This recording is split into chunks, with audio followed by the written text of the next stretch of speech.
بسم الله الرحمن الرحيم. وعن أنس رضي الله تعالى عنه قال قال رسول الله صلى الله عليه وسلم إن الشيطان يجري من الإنسان مجرى الدم متفق علیہ. یہ بہت اہم روایت ہے، اس کو اچھی طرح سمجھنا چاہیے. جرا یجری کے اصل معنی آتے ہیں چلنا، بہنا، دوڑنا. اور مجرا، یہ مجرا مفعول کے وزن پر اصل میں تھا، اس میں ظرف ہے. اس کو کس معنی میں لیا جائے؟ بعض حضرات فرماتے ہیں کہ یہ ظرف مکان ہے، تو معنی ہوگا خون کے دوڑنے کی جگہ. مجرد دمی، خون کے جاری ہونے کی، خون کے دوڑنے کی جگہ. اب انسان کے بدن میں خون کہاں دوڑتا ہے؟ رگوں میں. تو خون کے دوڑنے کی جگہ شیطان بھی دوڑتا ہے، ایک معنی یہ ہے. اور بعض حضرات فرماتے ہیں کہ مجرد دم، مجرا مصدر ہے، مصدر میمی، خون کا دوڑنا. اور ایک لفظ معذوف کاف، ان الشیطان یجری من الانسان کا مجرد دم. انسان میں شیطان ایسے دوڑتا ہے جیسے کہ خون دوڑتا ہے، یعنی خون کے دوڑنے کی طرح شیطان بھی انسان کے اندر دوڑتا ہے. دو معنی ہو گئے. ان الشیطان یجری من الانسان مجری الدم، یقیناً شیطان انسان کے اندر خون کے دوڑنے کی جگہ دوڑتا ہے، ایک معنی. دوسرا معنی یقیناً شیطان انسان میں ایسے دوڑتا ہے جیسے کہ خون دوڑتا ہے. کیا مطلب؟ اس روایت میں نبی کریم صلی اللہ علیہ وآلہ وسلم نے انسانوں کا جو ازلی اور ابدی دشمن ہے شیطان، اس کا تصرف بتایا ہے کہ اللہ تعالیٰ نے اس کو کتنا اختیار دیا ہے. اگر انسان اس کو سمجھ لے تو اس دشمن کی ہولناکی اور خوفناکی کو سمجھے اور اس سے اپنے آپ کو بچانے کی پوری کوشش کرے. اس لیے کہ ابلیس کی اور شیطان کی انسان کے ساتھ دشمنی بڑی پکی ہے، اور اللہ تعالیٰ نے اس کو بہت سے اختیارات دیے ہیں اپنی حکمت بالغہ سے. قرآن میں بھی اجلب علیہم بخیلک ورجلک وشارکہم فی الاموال والاولاد وعدہم. اپنے پیادے اور اپنے سوار سب لشکروں کو دوڑا کر لیا انسانوں پر حملہ کرنے کے لیے. تو وہ ہر اعتبار سے انسانوں کے ساتھ اس طرح کا معاملہ کرتا رہتا ہے. تو کتنا اس کو اختیار ہے اس کو یہاں بیان فرمایا جا رہا ہے. تو شیطان کو اللہ تعالیٰ نے اپنے حکمت بالغہ سے انسانوں کے اوپر تصرف کا اختیار دیا ہے، تبھی تو امتحان متحقق ہوگا. تو کتنا اختیار ہے، وہ کیا کر سکتا ہے، اس کو بتایا کہ شیطان انسان کے اندر خون کے دوڑنے کی جگہ دوڑتا ہے، یعنی رگوں میں دوڑتا ہے. یہ بھی کوئی بعید نہیں، اس لیے کہ شیطان ایک جسم لطیف رکھتا ہے.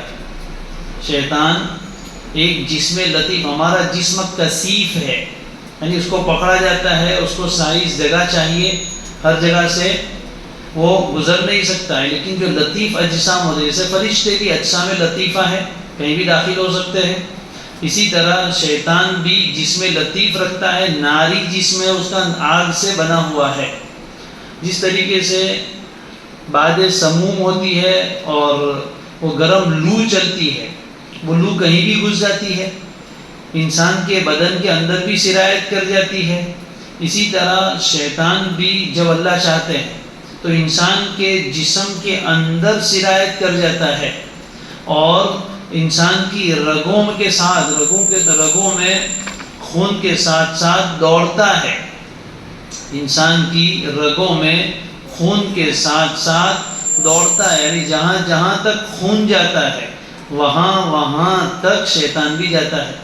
اور اصل نظام یہ انسان کے دل میں بات آتی ہے. پھر دل کا کام کیا ہے؟ خون کو پمپ کرتا ہے، تو خون دماغ تک جاتا ہے، دماغ سے پھر آرڈر پورے جسم میں پہنچتا ہے.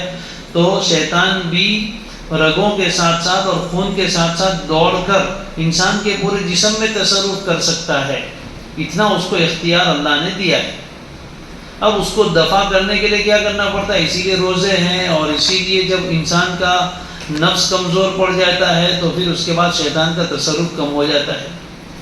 اس لیے بہت زیادہ آدمی کھاتا ہے تو شیطان حاوی ہو جاتا ہے، کیونکہ کھانے سے خون بنتا ہے اور خون میں وہ دوڑتا ہے.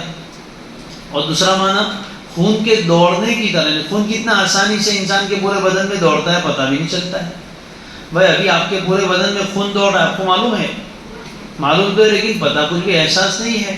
جب بند ہوتا ہے تب پتہ چلتا ہے کہ یہاں خون نہیں دوڑ رہا ہے. دو زانو بیٹھے ہوئے بہت دیر سے، تھوڑی دیر کے بعد پیر میں جھنجھنی آ گئی تو پتہ چلا کہ بھائی یہاں خون دوڑنا بند ہو گیا، اس لیے کہ آپ نے اتنا ٹائٹ کر دیا رگوں کو. جب آگے خون نہیں جا رہا تھا تو جھنجھنی آتی ہے تب تو پتہ چلتا ہے، لیکن جب تک خون دوڑتا رہتا ہے کسی کو پتہ چلتا کہ بہت آسانی سے خون دوڑتا ہے. اسی طرح شیطان بھی بہت آسانی سے انسان کے پورے جسم میں دوڑتا رہتا ہے. اس سے معلوم ہوا کہ انسان کو شیطان سے بہت زیادہ بچنے کے لیے استعاذہ کرنا چاہیے، اللہ کی پناہ مانگنی چاہیے، ورنہ اس کے شر سے بچنا بڑا مشکل کام ہے.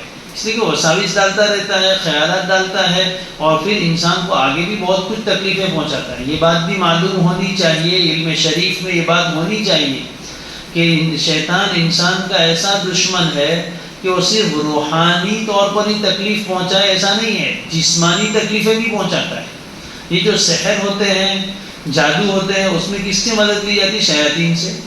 وہ انسان کے بدن میں باقاعدہ جگہیں بناتے ہیں، بہت سی جگہوں کو بلاک کرتے ہیں، خون نہیں پہنچنے دیتے، بہت سی بیماریوں کے پیدا ہونے کے سبب بنتے ہیں. اور آپ استحاضہ کے بیان میں پڑھیں گے فَإِنَّهَا رَكْضَةٌ مِّنَ الشَّيْطَانِ. جو عورت کو استحاضہ آتا رہتا ہے اس کے بارے میں حضور نے فرمایا کہ رَكْضَةٌ مِّنَ الشَّيْطَانِ، وہ شیطان کی ایڑ ہے، وہ لات مارتا ہے، رگ کھل جاتی ہے اور خون بہنا شروع ہو جاتا ہے. تو اس میں بہت ساری جسمانی تکلیفوں میں بھی اس کا دخل ہوتا ہے.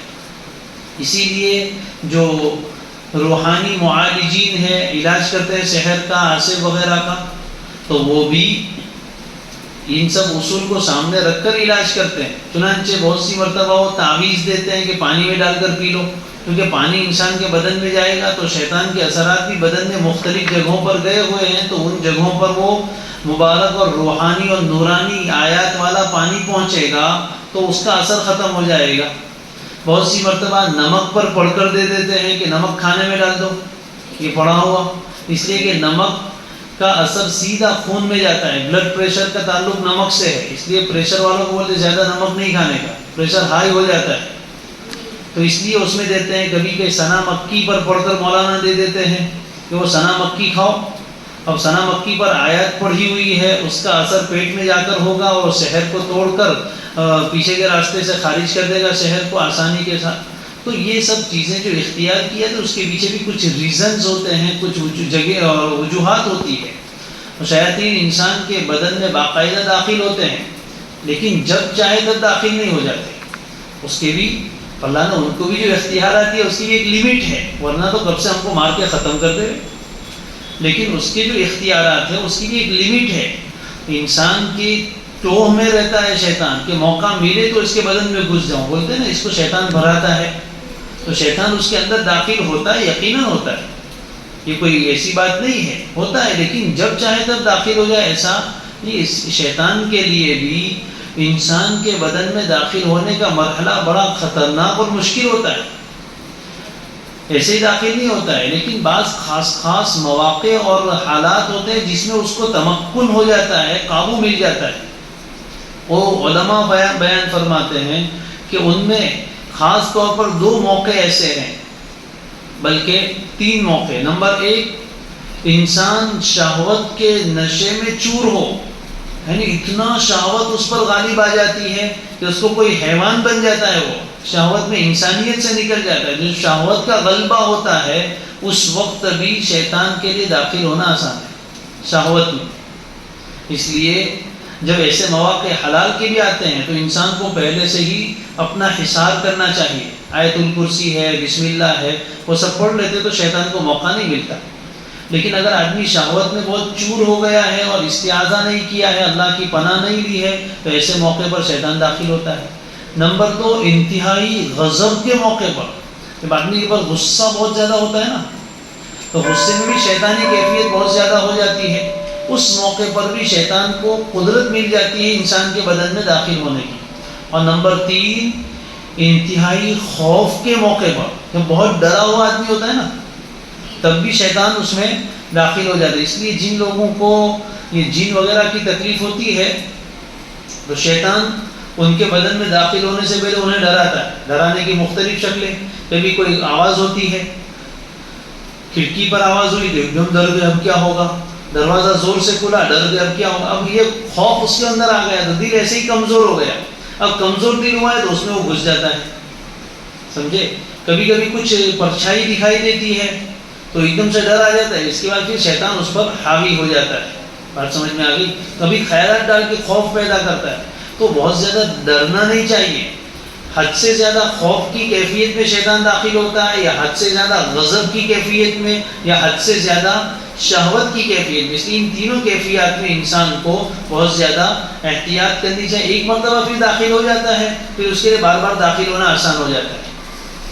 جیسے پہلی مرتبہ کسی جگہ جانا ہو تو مشکل ہوتا ہے، لیکن ایک مرتبہ آیا، دو مرتبہ آیا تو رستہ اس کے لیے پہچانا ہوا ہو گیا اور وہ جگہ اس کے لیے بن جاتی ہے، پھر وہ آسانی سے داخل ہوتا ہے۔ پھر جسم میں بھی ایسا علماء نے اپنی کتاب میں لکھا ہے کہ وہ خاص خاص جگہوں پر اپنے ٹھکانے بنا لیتا ہے اور وہیں جا کر وہ بیٹھتا ہے اور اندر ہی رہتا ہے بہت سی مرتبہ۔ اس لیے آدمی کو بہت زیادہ اس سے احتیاط کرنی چاہیے۔ اسی طرح اپنی صحت کا بھی خیال رکھنا چاہیے۔ حکماء فرماتے ہیں اطباء کہ بہت سی مرتبہ شیاطین خود انسان کے جسم میں پیدا ہوتے ہیں، نئے نئے تعفن کی وجہ سے۔ جیسے کوئی سڑی ہوئی چیز ہوتی ہے وہاں کیڑے پیدا ہو جاتے ہیں نا، ایسے انسان کے جسم میں بھی بعض مرتبہ بہت تعفن ہو جاتا ہے۔ تعفن سمجھتے ہیں، یعنی سڑی ہوئی چیز جیسی کھانا ہے، وہ بہت دن تک ایسے رہنے دیا تو اس میں بدبو بھی آئے گی، وہ کھانا سڑ جائے گا، پھر اس میں خود بخود کیڑے پیدا ہو جائیں گے، ایسا ہو جاتا ہے نا۔ ویسے انسان کے جسم میں بھی اگر صفائی کا نظام ٹھیک سے نہ چلے، پیٹ اچھی طرح صاف نہیں ہوتا، کھانا جو کھاتے ہیں وہ سب اندر ہی پڑا ہے، سڑ رہا ہے، نکلتا نہیں ہے، وہ سڑے ہوئے کھانے میں یا مزاج بگڑ گیا، اندر جو دوسرے مادے ہیں اس میں، تو اس میں سے خود بخود شیاطین جنم لے لیتے ہیں، اللہ حفاظت فرمائے۔ تو اس طرح کی چیزیں بھی ہوتی ہے۔ یہ ایک پورا عجیب الگ سے نظام ہے، جو جاننے والے اس کو جانتے ہیں۔ بہرحال یہاں تو آپ صلی اللہ علیہ وسلم کا مقصد یہ ہے کہ انسانوں کو متنبع کرنا چاہتے ہیں کہ شیطان کو اللہ نے کچھ تصرفات کا اختیار دیا ہے، وہ اپنا تصرف کرتے ہیں۔ تمہیں بچانے کے لیے اللہ نے طریقے بتائے، استعاذہ کرو، اللہ کی پناہ لو اور شیطان کی باتوں میں نہ ہو، تو دھیرے دھیرے اس کے مکائد اور اس کے مکاریاں خود بخود کم ہو جائے گی، اس کے شر سے اپنے آپ کو محفوظ کر پاؤ گے۔ اللہ تعالیٰ ہم سب کو شیاطین کے شر سے محفوظ رکھے۔